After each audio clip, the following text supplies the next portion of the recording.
रामानंदाचार्य रूप से प्रकट होकर तीर्थराज प्रयाग में संवत 1256 में 1256 से 1300 के बीच में जब भगवान ने श्री राम जी ने पुण्य सदन कान्यकुब्ज विप्र पंडित पुण्य सदन वाजपेयी के में सुशीला माता की दक्षिण कुक्षी से माघ कृष्ण सप्तमी को अवतार लिया और फिर बहुत लंबे समय तक धरती पर विराजमान होकर 12 महाभागवतों को 12 शिष्यों के रूप में स्वीकार करके भक्ति का ध्वज फहरा दिया ब्रह्मांड में और प्रपत्ति के भक्ति के शरणागति के द्वार सभी जीवों के लिए खोल दिए।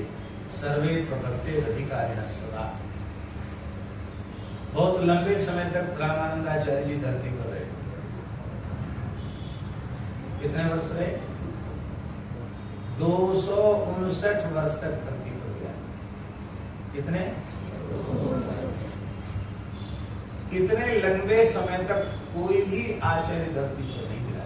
इसलिए नाभाजी ने लिखा है, बहुत काल बपुधारी के प्रणत जन्म को पार दियो, श्री रामानंद रघुनाथ जियो द्वितीय से जगत करण कियो। जब श्री रामानंदाचार्य जी अपना कार्य संपन्न करके अपने स्वरूप में रघुनाथ जी के रूप में नित्य साकेत में प्रतिष्ठित हुए तो साकेत में उत्सव मनाया जा रहा था। रघुनाथ जी बड़े प्रसन्न थे। उनकी प्रसन्नता को देखकर सभी बहुत आनंदित हैं। श्री किशोरी जी ने ध्यान किया कि आप प्रसन्न तो सदा सर्वदा रहते ही हैं। प्रकट लीला में आपके वनवास की घोषणा हो गई तो भी आप प्रसन्न नहीं थे। प्रसन्नता यानगता विषेकतस्तथा न ममले वनवास दुःखतः मुखाम्बुज श्री रघुनंदनस्य में सदा सुसा मंजुल मंगल प्रदा। आप प्रसन्न तो सदा रहते हैं, लेकिन आज कुछ ज्यादा ही प्रसन्न है। क्या कारण है आपकी प्रसन्नता का? तो श्री रघुनाथ जी ने कहा कि हमारी प्रसन्नता का कारण यह है कि हमने श्री रामानंदाचार्य रूप से प्रकट होकर 12 महाभागवतों के साथ प्रकट होकर के भक्ति के द्वार प्रपत्ति के द्वार सभी जीवों के लिए खोल दिए।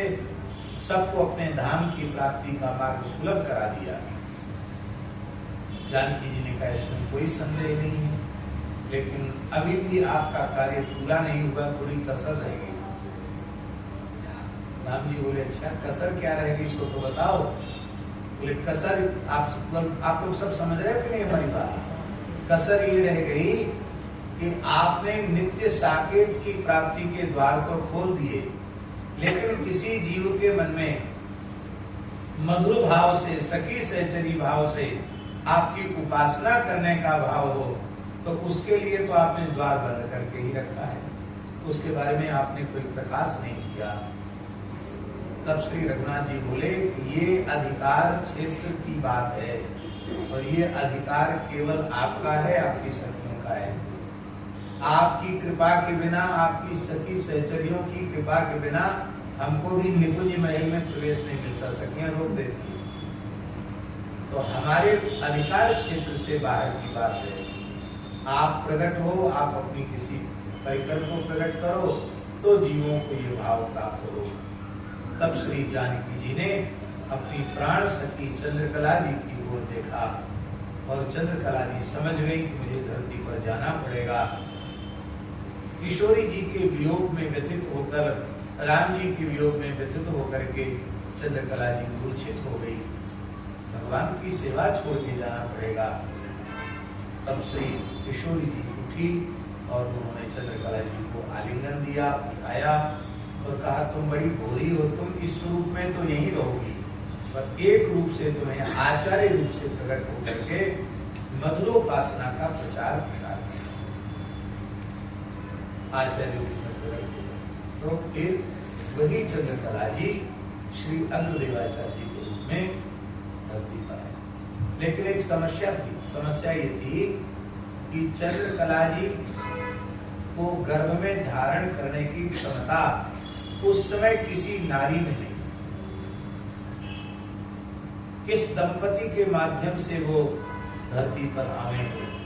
बोले ऐसी तो किसी में पात्रता ही नहीं दिखाई पड़ रही है जो चंद्रकला जी का पिता माता बने। तब कहा कोई बात नहीं, जानकी जी ने कहा तुम किसी स्वरूप में जाओ, किसी के गर्भ से जन्म लेने की आवश्यकता नहीं है। और फाल्गुन शुक्ला द्वितीया को सखी स्वरूप में गलता पीठ के आकाश तक आई है चंद्रकला जी, और जैसे ही पहारी जी के निकट आई है 12 वर्ष के बटुक ब्रह्मचारी के रूप में प्रकट हो गई और भगवान श्री कृष्णदास पहारी जी के चरणों में साष्टांग प्रणाम किया। पहारी जी ने कहा कि हम तो तुम्हारी राह ही देख रहे थे। बहुत अच्छा, वो तो जानते हैं कौन है ये, कैसे आई है। विधिवत पंच संस्कार दिया और नाम रखा श्री अग्रदास। क्यों नाम अग्रदास रखा? चंद्रकला जी का एक नाम अग्र अली भी है। अग्र माने ये सर्वेश्वरी है, सबकी स्वामिनी है, आचार्या है, अग्रगामिनी है, इसलिए एक नाम चंद्रकला जी का क्या है? अग्र अली। क्या नाम है? और ये उन्हीं के स्वरूप हैं, इसलिए उनके गुरुदेव ने उनका नाम रखा श्री अग्रदास। रामचरितमानस में भी ये संकेत को सुनिए। चली अग्र करी सखी सो